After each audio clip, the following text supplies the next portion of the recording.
क्या आपने कभी सोचा है कि आप व्हाट्सएप पर हाय भेजते हैं और वो सेकंड्स में दूसरे इंसान तक कैसे पहुंच जाता है? या यूट्यूब पर वीडियो क्लिक करते ही वो इतनी जल्दी कैसे चलने लगती है? आखिर ये इंटरनेट नाम की चीज है क्या और ये काम कैसे करता है?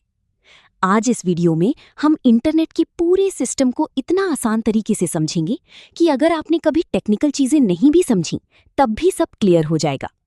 सबसे पहले एक लाइन में समझो। इंटरनेट इज इक्वल टू दुनिया भर के कंप्यूटरों का एक बहुत बड़ा नेटवर्क। मतलब लाखों करोड़ों डिवाइसेस, मोबाइल, लैपटॉप, सर्वर्स आपस में कनेक्टेड हैं। लेकिन सवाल ये है, ये डिवाइसेस आपस में बात कैसे करते हैं? आपका मैसेज सही जगह कैसे पहुंचता है? यही हम स्टेप बाय स्टेप समझेंगे। स्टेप 1, स्टार्टिंग क्या होता है? मान लो आपने गूगल खोला और लिखा how to earn money online. अब यहाँ क्या हुआ? आपका डिवाइस, मोबाइल, लैपटॉप एक रिक्वेस्ट बनाता है। इसे कहते हैं रिक्वेस्ट। अब ये रिक्वेस्ट सीधी गूगल तक नहीं जाती, पहले इसे एक रास्ता चाहिए होता है और यहीं से इंटरनेट का असली खेल शुरू होता है। स्टेप 2, नेक्स्ट क्या होता है? डेटा का सफर। अब आपका डेटा छोटी छोटी पीसेस में टूट जाता है।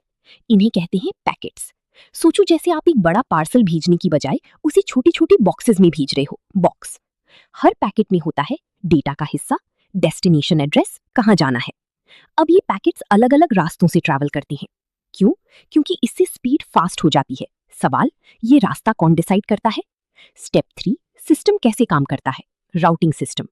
यहां आता है router. Router is equal to traffic police, signal.